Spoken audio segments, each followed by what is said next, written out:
जब वेल्थ की बात आती है, मनी की बात आती है, तो प्लैनेट्स का क्या रोल है? प्लेनेट अपनी एनर्जी के हिसाब से हमें धन देते हैं। बहुत लोगों की शिकायत होती है कि धन टिक नहीं रहा है। सिर्फ 8 दिशाओं को सही अरेंज कर लोगे तो आपके जीवन में धन हमेशा टिकना शुरू हो जाएगा। क्या ऐसा है कि शनि अगर यहाँ पर रिलेट कर रहा है तो लोग सेविंग्स नहीं कर पाएंगे? साउथ वेस्ट दिशा में अगर बोरिंग होगी हाँ, तो लोग सेविंग नहीं कर पाएंगे। दिन दुगनी रात चौगनी तरक्की करना चाहते हैं बट फल नहीं मिल रहा। आपके पास गुण हैं लेकिन वो गुण दुनिया तक पहुंच नहीं पा रहे, विजिबिलिटी नहीं मिल पा रही है, तो कहीं ना कहीं आपके चार्ट के बृहस्पति कमजोर हो रहे हैं। कुछ लोगों की शिकायत होती है कि हमारी कुंडली में, हमारे चार्ट में तो धन योग है ही नहीं। जिनके भी चार्ट में धन योग जो क्लासिक्स में लिखे हुए नहीं भी होते हैं ना, कुदरत उनको भी एक से ज्यादा मौके देती है, कई मौके देती है धन कमाने के। सबका सपना मनी मनी, तो इस सपने को पूरा करने के लिए हर एक व्यूअर के लिए कोई रेमेडी कि हर अमावस की रात को आपको शिव मंदिर में जाके गाय के घी का दिया जला के आना है। हेलो नमस्कार, बहुत बहुत स्वागत है आप सभी का। मैं हूं आपके साथ मोनिका ग्रोवर। आज बात होगी पैसे की, जी हाँ, मनी। आज बात करेंगे हम फाइनेंशियल एनर्जी की, उन ग्रहों की, उन प्लैनेट्स की जो पैसा अट्रैक्ट भी करते हैं और साथ ही जिनकी वजह से पैसा बहुत जाता भी है। कई बार आप कहते हैं ना कि धन रुक नहीं रहा, धन जा रहा है, बहुत टिक नहीं रहा, तो उन प्लैनेट्स की भी बात होगी जिनकी वजह से धन जाता है और किन प्लैनेट से आता है उनका भी जिक्र होगा। और फाइनेंशियल एनर्जी पर बात करने के लिए हमारे साथ एक बहुत खास मेहमान है, astro and vastu expert doctor Yogesh Sharma ji. Welcome sir. शुक्रिया जी, धन्यवाद। आज तो व्यूअर्स का फेवरेट टॉपिक है आई थिंक फाइनेंशियल एनर्जी। जी जी जी। ओके, फाइनेंशियल एनर्जी की जब हम बात करते हैं सर, तो सबसे पहले क्या धन योग हमारी कुंडली में होता है, उस वजह से ही सिर्फ धन आता है, या फिर अपनी डेली प्रैक्टिसेस के थ्रू भी हम मनी अट्रैक्ट कर सकते हैं? सबसे पहली बात तो ये है कि जो धन योग है ये जिनकी कुंडली में होता है, आप समझ लो कि उनके लिए पैसा कमाना बाकियों के कंपैरिजन में थोड़ा सा सुलभ, थोड़ा सा आसान हो जाता है। लेकिन जिनके पास धन योग नहीं है वो नहीं कमा सकते, ये बात गलत है। हर कोई धन कमा सकता है। धन योग के बिना जो लोग चलते हैं, मैंने ये भी देखा है, वो धन योग वालों से बेहतर तरीके से पैसा कमाते हैं। क्यों? क्योंकि वो सेल्फ मेड पर्सन्स होते हैं और उनको पता होता है बिना प्लेटफॉर्म के भी एस्टेब्लिश कैसे हुआ जाता है, और उनको पता होता है कि धन असल में कमाया कैसे जाता है। अच्छा, प्लैनेट्स का रोल किस तरीके का होता है? जब वेल्थ की बात आती है, मनी की बात आती है, तो प्लैनेट्स का क्या रोल है? देखिए, जब वेल्थ की बात आती है ना, प्लैनेट्स तो एनर्जी हैं और प्लैनेट अपनी एनर्जी के हिसाब से हमें धन देते हैं। अब ये डिपेंड करता है कि आप किस तरह के काम में हैं। आपको जो 9 ग्रह हैं ना, 9 के 9 ग्रह अपने अपने तरीके से पैसा देते हैं। हर ग्रह पैसा देना चाहता है, जरूरी नहीं है कि कोई पर्टिकुलर प्लेनेट ही होता है पैसा देने का। ओके। सूर्य बेइंतहा धन देता है अगर इंसान सभी के लिए हेल्पफुल हो जाए। जिनके कुंडली में सूर्य उच्च का होता है वो सीक्रेटिव हो जाएं, अपना हुनर किसी से शेयर ना करें, जो उनके पास चीजें हैं, साधन हैं, वो किसी से बांटे ना, शेयर ना करें, लोगों की हेल्प ना करें, तो ऐसे लोग चाहे धन योग भी हो, बेकार हो जाता है उनका। ओके। तो जिनके सूर्य उच्च राशि के हैं या जिनके सूर्य 10वें भाव में हैं, षड्बल में जिनके सूर्य अच्छे हैं, ऐसे लोग अगर हेल्पफुल हो जाएं तो ये हैरान हो जाएंगे एक चीज को देख के कि 2 से 3 महीने में उनके पास पैसा कमाने के कितने ही रास्ते खुलने शुरू हो गए हैं। क्यों? क्योंकि तब उन्होंने जाने अनजाने में अपने सूर्य की एनर्जी को एक्टिवेट कर लिया है। ओके। और ठीक इसी तरह से चंद्रमा जिनकी कुंडली में अच्छे होते हैं, सपोज वृष राशि के चंद्रमा है, कर्क राशि के चंद्रमा है, या फिर चंद्रमा जो है किसी अच्छे प्लेनेट के साथ बैठे हुए हैं, चंद्रमा कमाने वाले घर से या जोड़ने वाले घर से जुड़े हुए हैं, ऐसे लोग अगर सामने वाले से इमोशनली कनेक्टेड हों, अपने काम से इमोशनली कनेक्टेड हों, जो करते हैं रूखे सूखे होके काम ना करें, अपने काम को अपनी भावनाओं से जोड़ें। यानी जब काम पूरा हुआ खुशी के आंसू आ जाएं उनकी आंखों में। आपने देखा होगा क्रिकेट मैच जीतने पे कुछ एक जो प्लेयर होते हैं ना, रोना शुरू कर देते हैं। हाँ। यानी चंद्रमा जुड़ा होता है उनके काम से। मन का कारक। जब आपका मन का जुड़ाव अपने काम से इस तरह से होगा ना, जाने अनजाने में आपने अपने धनयोग को एक्टिवेट कर लिया। ओके। आपकी कुंडली में दिखने वाला धनयोग नहीं था, लेकिन आपने उस ग्रह के तरीके से चल के उसको एक्टिवेट कर लिया, अब वो ग्रह जिम्मेदार बन जाएगा आपके लिए धन की अबंडेंस, खुला धन आपके लिए लेके आने का। ओके। अब अगर चंद्रमा के बाद मंगल की बात करें, मंगल कहते हैं बैठना मना है, चलते रहो। हाँ। मंगल कहते हैं जिम्मेदारियां लो। जो इंसान जिम्मेदारियों से भागता है ना, अब ऑफिस में बॉस कहते हैं कि कौन अपने इस काम में वॉलंटियर करेगा, तो जो लोग इधर उधर देखना शुरू कर देते हैं, खराब मंगल वाले लोग हैं, या अपने मंगल को खराब कर रहे हैं। ओके। ठीक उसी समय पे सबसे पहले जो हैंड रेज करते हैं वो वाले लोग हैं जो अपने मंगल को अपने एक्शन से, अपने कामों से सही कर रहे हैं। यानी काम से भागना नहीं है, जी नहीं चुराना। मंगल जिम्मेदारियां लेना, मंगल एनर्जी रखना, पूरी तरह से एंथुसियाज्म रखना। हाँ। ये मंगल है। ओके। आपने कभी किसी सरकारी ऑफिस में, with due respect to all government employees, हाँ। देखा है कि बड़े थके हारे, दुनिया से हारे हुए लोग बैठे होते हैं। हाँ जी। जब आपने काम बता दिया तो वो आपके तरफ इस तरह से देखते हैं, आप हो ही क्यों? हाँ, काम आया क्यों? क्यों ही आए हो आप? हाँ। तो ये खराब मंगल कर रहे होते हैं। ओके। ठीक उसी समय पे आपको उन्हीं में से एक ऐसा इंसान मिल जाएगा जो उठ के प्रोएक्टिवली आएगा, ये मैं आपका काम करवाता हूं। Super active. सुपर एक्टिव, ये होते हैं मंगल वाले लोग। हाँ। जब कोई इंसान इसको अपने हैबिट का पार्ट बना लेता है ना, अब जब भी चलते चलते मंगल उनके धन स्थान से कनेक्टेड होंगे ना कुछ ऐसा हो जाएगा कि पैसा आना शुरू हो जाएगा। जब भी उनकी मंगल की दशा या अंतरदशा आएगी, कुछ ना कुछ ऐसा हो जाएगा कि उनके पास पैसा आना शुरू हो जाएगा। बशर्ते आप हमेशा अपने मंगल का सुर में रखो, जिम्मेदारियां लेते रहो, काम में एनर्जी रखो, हंस के काम करो, एनर्जी से काम करो, फुल स्विंग से काम करो। अब अगर यही बुध की बात आएगी तो बुध क्या कहता है? बुध कहता है कि मुझे देखना है मेरी इंडस्ट्री में क्या क्या चल रहा है। ओके। अगर आर्टिफिशियल इंटेलिजेंस आई है, मुझे उसमें अपग्रेड होना है। हाँ। अगर मेरी इंडस्ट्री में ये वाला ट्रेंड चल रहा है, मुझे उसको भी फॉलो करना है। अगर आज की डेट में ये वाले नॉर्म्स, ये वाले रिवाज चेंज हो रहे हैं, हाँ। मुझे वैसा भी करना है। मुझे सब करना है। मुझे सब करना है और मुझे पूरी शिद्दत से करना है। ओके। ये होता है बुध को अपने धन योग में कन्वर्ट करने का तरीका। अब जिनके बुध खराब होते हैं वो कहते हैं एक बार कई साल पहले हमने फलाना काम करके देखा था, आज भी हम वही करेंगे। हाँ। जो बदलते नहीं है, समय के साथ नहीं बदलते हैं ना, खराब बुध वाले लोग होते हैं। आज की डेट में भी आपने कई लोग देखे होंगे जो पुराने तरीके से काम कर रहे हैं, हमसे नहीं होता, अरे ये क्या मोबाइल आ गए हैं, हमसे नहीं, अपग्रेड नहीं होना चाहते, अपग्रेड नहीं होना चाहते। ये खराब बुध की बहुत बड़ी निशानी होती है। बुध कहता है बदलते रहो, फटाफट अपने आप को अपग्रेड करते रहो। तो तब जब जब बुध एक्टिवेट होंगे, अब ये प्लेनेट एक्टिवेट कैसे होते हैं? प्लेनेट एक्टिवेट होते हैं, सपोज आपकी कुंडली में जहां पे बुध है, उसके ऊपर से कोई भी अच्छा प्लेनेट या आपके धन का लॉर्ड निकलेगा ना, बुध तो अपने अपने एक्शन से एक्टिवेट करके रखे थे, उसको सिर्फ और सिर्फ ट्रिगर दबने का इंतजार था। वो ट्रिगर दबने का समय आएगा कि बुध आपने एक्टिवेट कर लिए, अब उस बुध के ऊपर से गुरु निकले, अब वो इस तरह से चीजें ट्रिगर होंगी कि अब ऐसा डोमिनोज इफेक्ट आएगा, ऐसी चेन ऑफ इवेंट्स होगी कि अब धन लगातार आना शुरू हो जाएगा। आपको पता भी नहीं चलेगा किधर किधर से आ रहा है। हाँ। क्योंकि आपने जाने अनजाने में अपने उस प्लेनेट को एक्टिवेट कर लिया था। और गलती से अगर 9 के 9 प्लेनेट को आप इन चीजों से एक्टिवेट रखोगे तो फिर समझो आज से ही अभी से आपका धन योग एक्टिवेट हो गया। इसी कॉन्टिन्यूटी में अगर जुपिटर की बात करें तो जुपिटर एक्टिवेट होता है आपके 2 चीजों से। पहली होती है कि किसी भी चीज में आपको लगातार कॉन्सेप्ट्स को समझना है। ओके। कॉन्सेप्ट को समझने से बात बनेगी। जैसे कि आप उदाहरण के तौर पे ले लो कि आपका काम है मीडिया का, तो जिनके जुपिटर अच्छे होंगे वो देखेंगे कि मीडिया के फील्ड में मीडिया का बेसिक नॉर्म क्या होता है। ओके।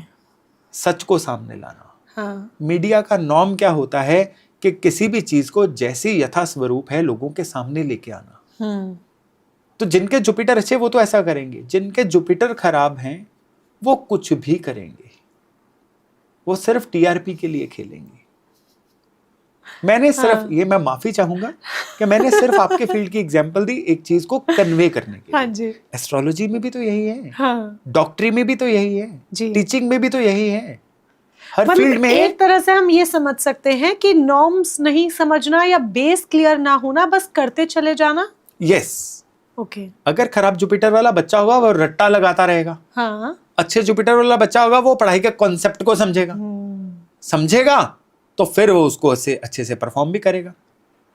आप देखिए बचपन में हम क्या करते थे, हमारे घर में वो हारमोनियम था, तो हमने मैंने तो कम से कम हारमोनियम बजाना नहीं सीखा, 2-3 फिल्मों की ट्यून सीख ली, कौन से बटन से कौन सी ट्यून होती है। हाँ। वो खराब जुपिटर वाली बात थी कि काम चलाओ। हाँ, अगर तब चीजों को अच्छा करना होता तो सुर सीखते पहले। हाँ। कैसे किसी ट्यून को बनाना है वो सीखते। ये अच्छे और बुरे जुपिटर की एक निशानी है। हाँ। अब शुक्र की बात आई है, तो शुक्र जब भी अच्छे होंगे तो इंसान क्या करेगा, सबसे पहले व्यवस्थित होगा, ऑर्गेनाइज्ड होगा। ओके। उसके वर्किंग डेस्क को देखते पता चलेगा कि यहाँ साफ सुथरापन है। उसके बेडरूम को देख के पता चलेगा कि यहाँ पे सांस लेने लायक माहौल है। हाँ। शुक्र का घर में कोना होता है घर की रसोई। घर की रसोई जो है वो शुक्र के अच्छे होने की सबसे बड़ी निशानी होगी। हर जगह पे हर चीज व्यवस्थित होगी, मैनेज्ड। इवन घर का बर्नर तक साफ होगा, ब्लॉक्ड नहीं होगा, तो वो शुक्र अच्छा है। शुक्र अच्छा है। खराब शुक्र जब होगा तो ऐसा इंसान ना टॉप टू बॉटम सबसे पहले तो ब्रांडेड से ही दिखने की कोशिश करेगा। खराब शुक्र वाला इंसान दिखावा ज्यादा करेगा, काम कम करेगा। ऐसे शुक्र वाले वो लोग होते हैं जो कहीं पे भी जाके ना, जैसे कोई शादी है ना तो सबसे पहले कैमरे के आगे आने की कोशिश करेंगे, जैसे कि सारी शादी मैंने ही करवाई। हाँ। खराब शुक्र, आपने अपने आसपास कुछ लोगों को रिलेट कर रहे हो गया। हाँ।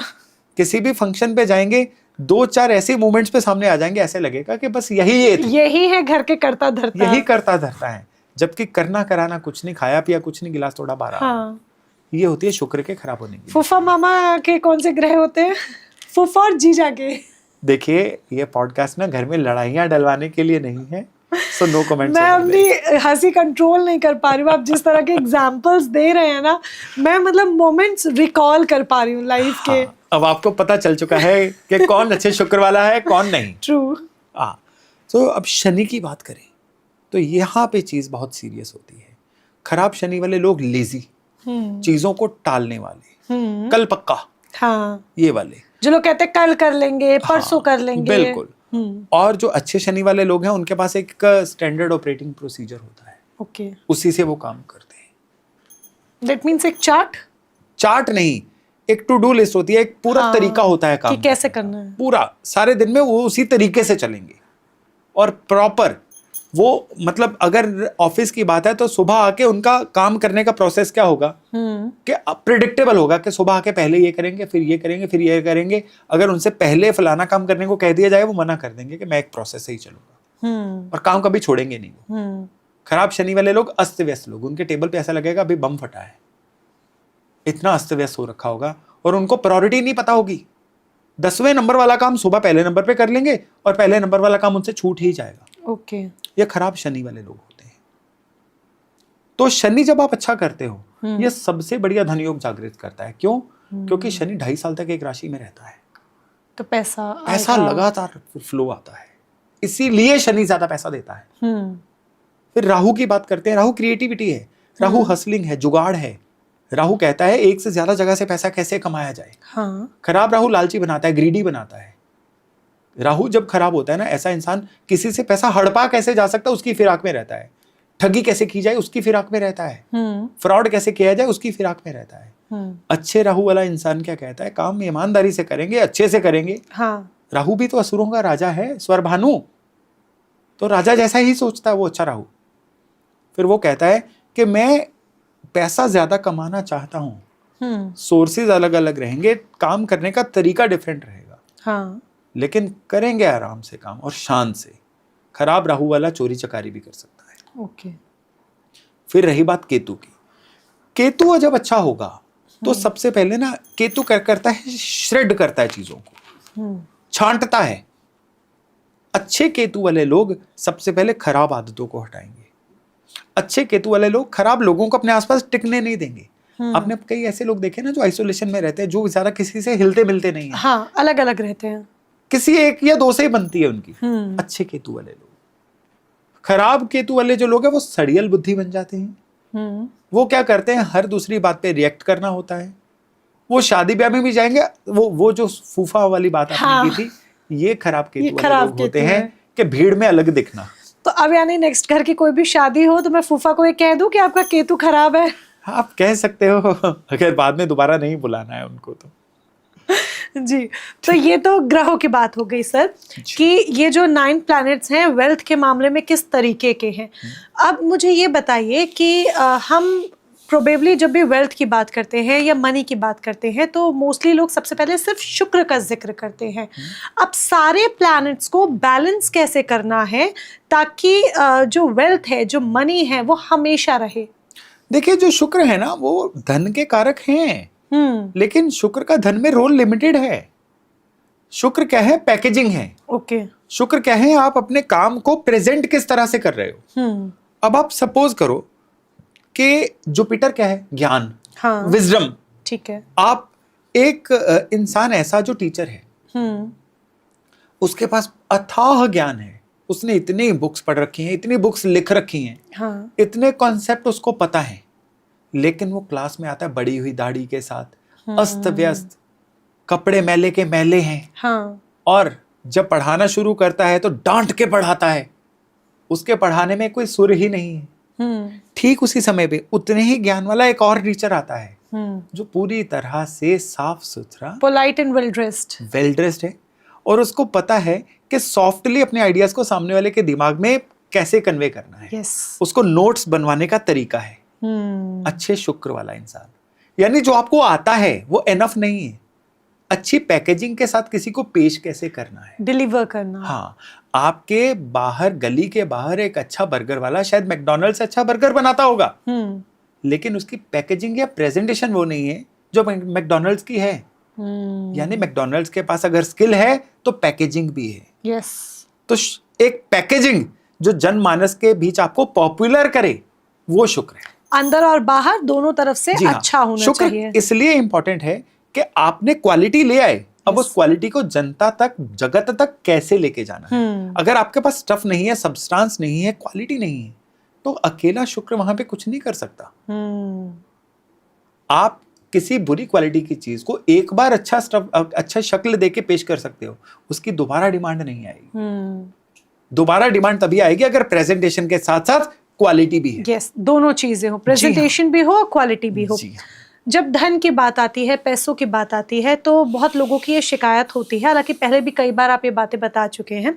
बहुत लोगों की शिकायत होती है कि धन टिक नहीं रहा है, या फिर हम मेहनत बहुत करते हैं बट धन आ ही नहीं रहा है। तो ऐसे में व्यक्ति क्या करे? देखिए, जब धन नहीं आ रहा है ना, तो बर्थ चार्ट में दो जो हाउसेज हैं बहुत इंपॉर्टेंट है, 11वां और दूसरा भाव। 11वां भाव धन के आने का भाव है, दूसरा भाव धन के टिकने का भाव है। लेकिन इसके साथ साथ घर की जो 8 दिशाएं हैं ना, ये इक्वली इंपॉर्टेंट है। ओके। इन दोनों फैक्टर्स का, हमें कहते हैं ना वो 2 लेयर ऑथेंटिकेशन, इन दोनों फैक्टर्स का ध्यान रखना होगा। ओके। घर का जो 8 कोने हैं वो तो मैं बताता हूँ, लेकिन आपके जन्म कुंडली का जो 2nd हाउस है, 2nd हाउस में जो भी राशि है ना उसका ध्यान रखिए। 11th हाउस में जो भी राशि है उसका ध्यान रखिए।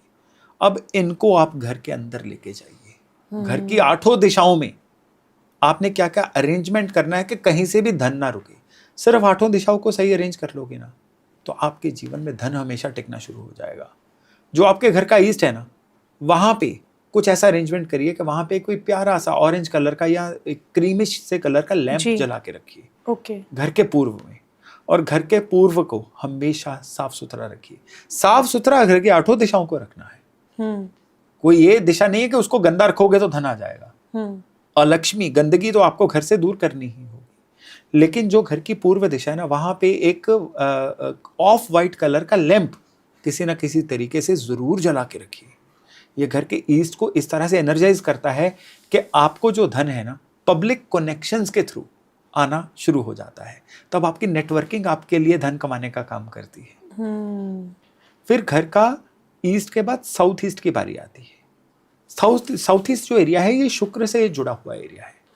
साफ सुथरा तो इसको रखिए ही रखिए, लेकिन साउथ ईस्ट में किसी ना किसी तरह से कोई ट्रायंगुलर लाल रंग का कोई ऑब्जेक्ट जरूर रखिए। कोई लाल रंग का पिरामिड रख दीजिए, मैरून कलर का पिरामिड रख दीजिए, और नहीं है तो वहां पे कोई ना कोई रेड कलर के आप आर्टिफिशियल फ्लावर्स ही रख दीजिए, ओके, रेड कलर का फ्लावर पॉट रख दीजिए। ये आपकी उस दिशा को आपके लिए एक्टिवेट करेगा, और जब ये दिशा एक्टिवेट होती है ना, आपके पास लिक्विडिटी बनी रहती है, तब आपके पास पैसे की कमी नहीं रहती। कई लोग होते हैं ना जिनके पास प्रॉपर्टियां बड़ी होती हैं, खर्च करने लायक लिक्विड करेंसी नहीं होती, ये वो होते हैं जिनके साउथ ईस्ट वीक होता है। ओके, तो धनयोग को एक्टिवेट करना है और लिक्विडिटी बना के रखनी है, तो साउथ ईस्ट में ऐसा करिए। फिर साउथ ईस्ट के बाद बारी आती है दक्षिण दिशा की। अब दक्षिण दिशा में आप लाल रंग के दौड़ते हुए घोड़े रखिए। ठीक है, ये बहुत चमत्कारी उपाय है। दक्षिण दिशा जब इस तरह से एक्टिवेट हो जाती है ना, दक्षिण दिशा में अगर पानी का अरेंजमेंट है वो हटा दीजिए, ये दक्षिण दिशा को खा जाएगा। दक्षिण दिशा क्या करती है कि जो भी आपकी गुडविल होती है, जितना भी नाम आपने बनाया होता है ना, उससे धन आता है आपके जीवन में। ठीक है, और ये उसे खराब करती है। हाँ, पानी उसको खराब करता है। ओके, फिर उसके बाद बारी आती है साउथ वेस्ट दिशा की। जैसा मैंने अभी गुरु और शुक्र के एग्जाम्पल में बोला था कि शुक्र तो पैकेजिंग है, हाँ, गुरु क्या है, आपका वो वाली क्वालिटी जो आपको धन कमा के देगी। यस, साउथ वेस्ट दिशा गुरु से जुड़ी हुई नहीं है। साउथ वेस्ट दिशा जो है ये शनि से जुड़ी हुई दिशा है। ओके, ये राहु से जुड़ी हुई दिशा है। साउथ वेस्ट दिशा जो है ये आपकी स्किल्स की दिशा है। साउथ वेस्ट दिशा जो है आपका वो वाला हुनर जो आप जगत को बेचते हो और जिसके बदले में जगत आपको धन देता है, ये वो होता है। साउथ वेस्ट दिशा में आप पीले रंग का एक फ्लावर पॉट रखिए, ब्रास का कोई ऑब्जेक्ट रख दीजिए। साउथ वेस्ट दिशा में अगर आप जिस भी काम में होते हो उसके टूल रख दीजिए। आप मीडिया में हो, आप साउथ वेस्ट दिशा में अपना कैमरा रख दीजिए। ओके, मैं एस्ट्रोलॉजर हूं, मैं साउथ वेस्ट दिशा में अपनी कोई पंचांग रख दूंगा। आप पढ़ाते हो तो साउथ वेस्ट दिशा में अपनी बुक्स या पेन रख दीजिए। यानी जो भी आपके काम करने के टूल्स हैं वो साउथ वेस्ट दिशा में रखिए। अब आपकी एनर्जी इस तरह से यूनिवर्स से जुड़ेगी कि आपके अंदर स्किल्स भरनी शुरू हो जाएंगी, और वो स्किल्स जो है धन में कन्वर्ट होनी शुरू हो जाएगी और बरकत लेकर आएंगे। बट आपने शनि का भी जिक्र किया। शनि को लोग अक्सर डिले से जोड़ते हैं कि डिले करेगा शनि, तो क्या ऐसा है कि शनि अगर यहाँ पर रिलेट कर रहा है तो लोग सेविंग्स नहीं कर पाएंगे? साउथ वेस्ट दिशा में अगर बोरिंग होगी, हाँ, तो लोग सेविंग नहीं कर पाएंगे। ओके, साउथ वेस्ट दिशा में अगर अग्नि भी होगी तो सेविंग नहीं होगी, उस घर के अंदर कलेश ऐसे हो जाएंगे, कलेश की वजह से घर के अंदर तरक्की नहीं हो पाएगी। तो साउथ वेस्ट दिशा में अग्नि और पानी, जमीन के अंदर की बोरिंग, इन दोनों को हमें हर हालत में अवॉइड करना है। पृथ्वी की दिशा है साउथ वेस्ट दिशा जो है, वहां पे बेज कलर के सोफे रखिए, बेज कलर के पर्दे रखिए, दीवारों पे क्रीमिश कलर दीजिए, अपने आप ये दिशा जागृत हो जाएगी। पर मरकरी डील्स और कम्युनिकेशन के लिए जाना जाता है, आई थिंक सो। जी, तो अगर मरकरी वीक है तो क्या डील्स नहीं होंगी, कम्युनिकेट नहीं कर पाएंगे? मरकरी पे भी आते हैं, तो उससे पहले हम आते हैं साउथ वेस्ट के बाद वेस्ट दिशा पे। ओके, ये है आप जो भी काम करते हो अल्टीमेटली वो काम पूरा होना चाहिए, कंप्लीट होना चाहिए, और कंप्लीट होने के बाद वो काम से आपको लाभ भी होना चाहिए। हाँ, आप सिर्फ चैरिटी के लिए कोई काम नहीं करोगे, और ये जो लाभ है ना, ये आपको आपके घर की वेस्ट यानी पश्चिम दिशा देगी। तो पश्चिम दिशा में आप एक पीतल का ऊंट रख दीजिए, पीतल का हिरन रख दीजिए जो घर के सेंटर की तरफ देख रहा हो। ये पश्चिम दिशा को एक्टिवेट करने की एक फेबुलस टेक्निक है। इसके बाद क्या होगा कि आप जो भी एफर्ट डालोगे ना, अब वो एफर्ट आपके प्रॉफिट में, आपके बैंक के खाते में दिखेगा। ओके, फिर इसके बाद बारी आती है नॉर्थ वेस्ट की। जो नॉर्थ वेस्ट दिशा है, वायु कोण जिसको बोला जाता है, ये होती है कि जुड़ेगा कितना। यहां पे आप चाहते हो कि धन आता तो है, जुड़ता नहीं है, हमारे घर पैसे की बरकत नहीं है। अगर ऐसी दिक्कतें होती हैं ना, तो नॉर्थ वेस्ट में एक रूम फ्रेशनर परफ्यूम रख दो परमानेंटली, और जब खत्म हो जाए दोबारा रख दो। ओके, आपका धन जुड़ना शुरू हो जाएगा। और फिर बारी आती है बुध की, नॉर्थ की, कि डील्स क्लोज नहीं होती हैं, आप समय के साथ कंधे से कंधा मिला के चल नहीं पाते हो। तो नॉर्थ को एक्टिवेट रखो। नॉर्थ में इंडोर प्लांट्स लगाओ, हरियाली रखो। हाँ, और कुछ नहीं, वहां पे गुल्लक रखो, उस गुल्लक में रोज थोड़े थोड़े पैसे डालते रहो। नॉर्थ को पूरी तरह से ये उपाय एक्टिवेट कर देता है। तो धन आने की 8 दिशाओं को पकड़ लो, यहाँ पे 8 दिशाओं को एक्टिवेट रखो, और फिर देखो कि आपके जीवन में संयोग किस तरह से बनते हैं। साथ ही साथ में मैंने जो आपको प्लैनेट्स को एक्टिवेट करने की टेक्निक्स बताई हैं, उनको भी साथ में पकड़ लो। कोई कारण ही नहीं है कि आपके कोई धन योग सो जाए, कोई कारण ही नहीं है कि आपके जीवन में धन ना आने का कोई कारण बने। प्लेटफॉर्म बनते चले जाएंगे। एनकैश करना और उनको लगातार मेंटेन रखना फिर आपका काम है। यस अच्छा, उन लोगों के लिए भी बताइए जिनके पास धन मान लीजिए एक्सपेंड नहीं हो रहा है, वो चाहते हैं, मेहनत बहुत कर रहे हैं, दिन दुगनी रात चौगनी तरक्की करना चाहते हैं, बट फल नहीं मिल रहा। देखिए, अगर एक्सपैंड नहीं हो पा रहे हैं, आपके पास गुण हैं लेकिन वो गुण दुनिया तक पहुंच नहीं पा रहे हैं, विजिबिलिटी नहीं मिल पा रही है, तो कहीं ना कहीं आपके चार्ट के बृहस्पति कमजोर हो रहे हैं। उस केस में अगर आप अफोर्ड कर सकते हैं तो शरीर पे किसी ना किसी तरह से सोना धारण करके रखिए। नहीं अफोर्ड कर पा रहे हैं तो आप नाभि, माथे, जुबान पे पहले तो केसर लगाना शुरू करिए और साथ में गले में पीला धागा ही पहन लीजिए। इतना भर करना भी आपके जुपिटर को एक्टिवेट करता है। और साथ ही साथ में इस केस में आपको हर गुरुवार को केले के पेड़ के नीचे चने की दाल को एक मुट्ठी रख के आना।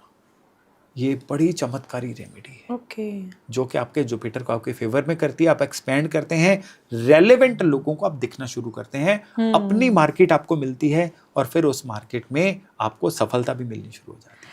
कुछ लोगों की शिकायत होती है कि हमारी कुंडली में, हमारे चार्ट में तो धन योग है ही नहीं। क्या वाकई ऐसा होता भी है, और अगर होता है तो क्या वो रिच नहीं बन सकते? ये मैंने शुरू में एक बात कही थी कि जिनके भी चार्ट में धन योग जो क्लासिक्स में लिखे हुए नहीं भी होते हैं ना, कुदरत उनको भी एक से ज्यादा मौके देती है, कई मौके देती है धन कमाने के। आपको सिर्फ इतना करना है कि जिनकी कुंडली में एस्ट्रोलॉजर ने कह दिया है कि धन योग नहीं है, सिर्फ एक नोटबुक लो, उस पे 2 ही चीजें लिखनी है। पहली डेट और फिर एक अमाउंट, कि इस डेट तक ये अमाउंट कमानी है।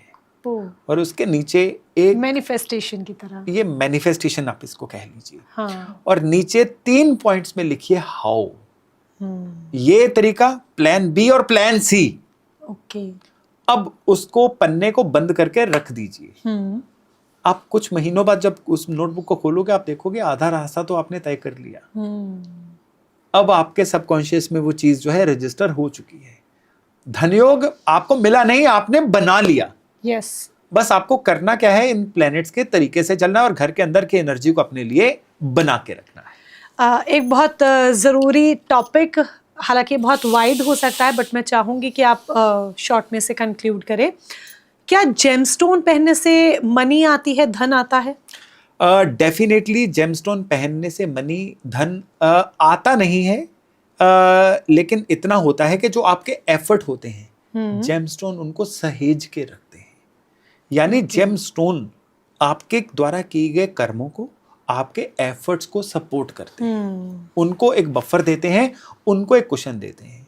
नहीं तो बहुत आसान हो जाए, आप ये स्टोन पहन लो आपको धन वर्षा हो जाएगी, आप वो स्टोन पहन लो आपको धन वर्षा हो जाएगी। नहीं, पहल कर्म की, ये सब सिर्फ एड्स हैं। दूसरी टर्न प्लानिंग की, फिर जेमस्टोन आते हैं और फिर चमत्कार वो भी करते हैं। लेकिन अगर आप कर्म नहीं करते हो, आपके पास कोई प्लानिंग ही नहीं है, अपना कोई ब्लूप्रिंट ही नहीं है, आप इसको इस तरह से लेके चलो कि आपने यहां से कहीं जाना है जी, और आपके पास एक पूरा जीपीएस मैप है। तो जीपीएस मैप जो है वो जेमस्टोन है, जो आपको बताता है कि यहाँ पे रेड लाइन है, आपको ग्रीन लाइन कहां से मिलेगी। जैसे आप पॉइंट ए से पॉइंट बी तक पहुंच जाओ। लेकिन अगर आपके पास पॉइंट ए से पॉइंट बी तक पहुंचने का कोई प्लान ही नहीं है, तो वहां पे जीपीएस बताएगा क्या? तो जेमस्टोन जो है, इसको जीपीएस समझ के चलिए, जो आपको आपके बिंदु ए से बिंदु बी तक पहुंचने में सिर्फ असिस्ट करता है। तो लोगों को ये समझने की जरूरत है कि ये सिर्फ एड्स हैं कि रातों रात चमत्कार हो जाएगा, नग पहन लो, जेमस्टोन पहन लो। देखिए, हर फील्ड में चमत्कार बिकते हैं, हर फील्ड में चमत्कार बिकते हैं। कोई बाबा कहता है कि मेरे इस आसन से, मेरी इस जड़ी बूटी से फलानी बीमारियां दूर हो जाती हैं। कोई कहता है हमारे आश्रम में आने से फलानी व्याधियां दूर हो जाती हैं। कोई कहता है ऐसे कन्वर्ट हो जाओ, वो वाली चीजें ठीक हो जाएंगी। तो हर फील्ड में चमत्कार बिक रहे हैं, उसमें एस्ट्रोलॉजी भी एक्सेप्शन नहीं है। लेकिन जो इंसान आपको सही रास्ता दिखाएगा वो थोड़ा सा आपको नेगेटिव भी फील करवाएगा। तो असल बात तो यह है कि कर्म पहले आएगा, कर्म के बाद ही हर चीज आएगी। कर्म से बड़ा कुछ भी कर्म नहीं से है। बड़ा कुछ नहीं है। और धनयोग एक्टिवेट करना है तो प्लानिंग और कर्म दोनों को मिलाइए, इज इक्वल टू धनयोग। यस, सबका सपना मनी मनी। तो इस सपने को पूरा करने के लिए हर एक व्यूअर के लिए कोई रेमेडी जो सब कर सके।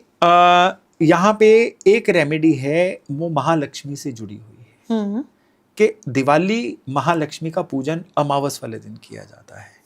अमावस की रात धन को अट्रैक्ट करने की एक महारात्रि होती है। हर साल में 12 अमावस आती है, जिसमें से एक दिवाली भी होती है। तो अपनी लाइफ का एक डिसिप्लिन, एक रूल बनाइए कि हर अमावस की रात को आपको शिव मंदिर में जाके गाय के घी का दिया जला के आना है। और घर आके आपको कमल गट्टे की माला पे 108 बार ओम महालक्ष्माय नमः मंत्र का जप करना है। और हर अमावस की रात को कपूर और लौंग जला के इसका धुआं पूरे घर में देना है। ये वो रिचुअल है जो आपको मैग्नेटिक बनाता है, धन की ऊर्जा को अपनी तरफ आकर्षित करने के लिए, धन योग को एक्टिवेट करने के लिए। बिल्कुल। और मैं उम्मीद करती हूँ कि हमारे व्यूअर्स स्कूल के सारे सवालों के जवाब मिले होंगे कि आपका कर्म बहुत मायने रखता है, रातों रात धन वर्षा नहीं होती है। प्लैनेट्स कैसे सपोर्ट करते हैं वो हमने बताया। थैंक यू सो मच अपना टाइम देने के लिए। धन्यवाद।